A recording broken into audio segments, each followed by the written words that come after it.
সংগ্রাম সংগ্রাম সংগ্রাম দালালিরা রাজপথ রাজপথ রাজপথ দিয়েছি তো রক্ত আরো দেব রক্ত আরো দেব রক্ত দিয়েছি তো রক্ত রক্তের বন্যায় দেশে যাবে অন্যায় আবু সাইদ মুক্ত শেষ হয়নি যুদ্ধ শেষ হয়নি মুক্ত ইনকিলাব ইনকিলাব জিন্দাবাদ জিন্দাবাদ ইনকিলাব ইনকিলাব জিন্দাবাদ জিন্দাবাদ এনসিপি এনসিপি জিন্দাবাদ জিন্দাবাদ দিল্লি না ঢাকা ঢাকা ঢাকা দিল্লি না শেরপুর ঢাকা ঢাকা দিল্লি না শেরপুর শেরপুর শেরপুর সংগ্রামী সহযোদ্ধারা আপনাদের প্রতি অন্তর থেকে কৃতজ্ঞতা এবং আমরা আপনাদেরকে প্রচন্ড ক্ষমাও চাই এ পর্যায়ে দিয়েছি তো রক্ত আরো দেব রক্ত রক্তের বন্যায় দেশে যাবে অন্যায় দেশে যাবে অন্যায় রক্তের বন্যায় শেরপুরের সংগ্রামী সহযোদ্ধারা আমরা হাজার জন মিলে তাদেরকে পথ দেখাবো কিন্তু দু একজনের জন্য হাজার জনের বিভ্রান্ত হলে হবে না এখানে ছোট্ট একটি কারণে একজন পড়ে গিয়েছিল এই জন্য অনেকে বিভ্রান্ত হয়েছে সংগ্রামী সহযোদ্ধারা আমার বক্তব্য কন্টিনিউ করছে আমাদের সংগ্রামী সিনিয়র যুগ্ম আহ্বায়ক এই বাংলাদেশটি আমাদের যে কাঙ্ক্ষিত চাওয়া পাওয়াগুলো ছিল বিগত 1 বছরে সেগুলো পূরণ হয়নি এই জন্য আমাদেরকে দেশ গড়তে জুলাই পদযাত্রায় বের হতে হয়েছে সংগ্রামী সহযোদ্ধারা বাংলাদেশের প্রত্যেকটা সিস্টেম কিছু ধান্দাবাজ বাটপার ব্যক্তি স্বার্থকে প্রাধান্য দেওয়া লোকজনের জন্য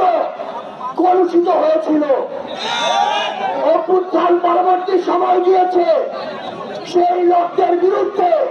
যথাযথ ব্যবস্থা নেওয়া হয়নি অতঃপর ওই কালপ্রিটরা আবার ওই সিস্টেম গুলোতে নতুন করে ঝেঁকে বসেছে তারা আবার সাহস পেয়েছে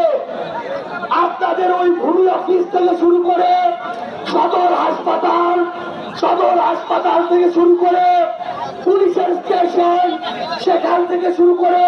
সরকারি অফিস প্রত্যেকটা জায়গায় কিছু কিছু এমন মানুষ রয়েছে যারা এখনো জনগণের সেবকরা হয়ে শোষক হয়ে উঠেছে সংগ্রামী সহযোদ্ধারা আমাদের এই যে এই লড়াই হচ্ছে এই জনগণ বিরোধী দেশ বিরোধী মানুষের স্বার্থ বিরোধী সকল ধরনের কালপিটের বিরুদ্ধে সংগ্রামী সহযোদ্ধারা আমরা যখন এই নতুন লড়াইয়ে আপনাদেরকে সাথে নিয়ে নেমেছি যখন ওই কালপিট গুলো দেখছে যে আমাদের এই অগ্রযাত্রাকে কোনোভাবেই আটকানো যাচ্ছে না তখন তারা বিভিন্ন ভাবে আপনাদেরকে আসতে বাধা দেওয়া শুরু করেছে তখন তারা বিভিন্ন ভাবে আপনাদেরকে ভয় দেখানো শুরু করেছে তখন তারা বিভিন্ন ভাবে পিছন থেকে ষড়যন্ত্র করা শুরু করেছে তখন তারা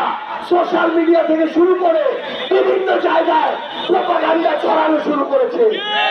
সংগ্রামী সহযোদ্ধারা আমরা স্পষ্ট করে একটা কথা বলি এই বাংলাদেশে আমরা অন্ধভাবে কাউকে তীর মানব না কেউ যদি 95টা ভালো কাজ করে সেটার জন্য ভালো বলবো আবার যদি 5টা খারাপ কাজ করে সেটার জন্য তাকে খারাপ বলবো একই ভাবে কেউ যদি 95টা খারাপ কাজ করে তাকে যেমন খারাপ বলবো 5টা ভালো করলে সেটাও ভালো বলবো আমরা আগামীতে আমাদের এই বিবেককে আর কোন দল ব্যক্তি গোষ্ঠী মার্কা প্রতিষ্ঠানের কাছে আর বন্ধ দিব না সংগ্রামী সহযোদ্ধারা আমরা ভুলি নাই এই বাংলাদেশে 24 জুলাইয়ে তার পূর্বে কোন কোন প্রতিষ্ঠানগুলোকে শেখ হাসিনা কিভাবে ব্যবহার করেছিল আমরা ভুলি নাই কিভাবে কোন প্রতিষ্ঠানগুলোকে ব্যবহার করে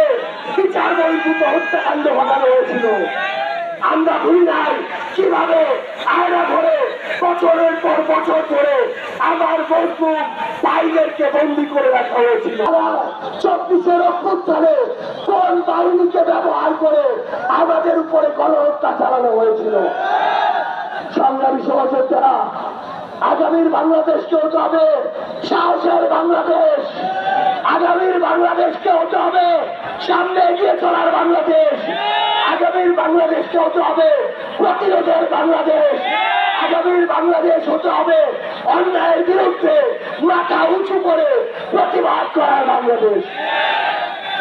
অন্তরের অন্তঃস্থল থেকে ভালোবাসা, এই ভালোবাসা উপেক্ষা করার দুঃসাহস হাসনাত আব্দুল্লাহ দেখাবে না। আমাদের মাঝে 2 মিনিটের মধ্যে এসে উপস্থিত হবেন এবং অসুস্থ থাকা সত্ত্বেও আপনাদের মাঝে কথা বলবেন। আমাদের সহযোগিতা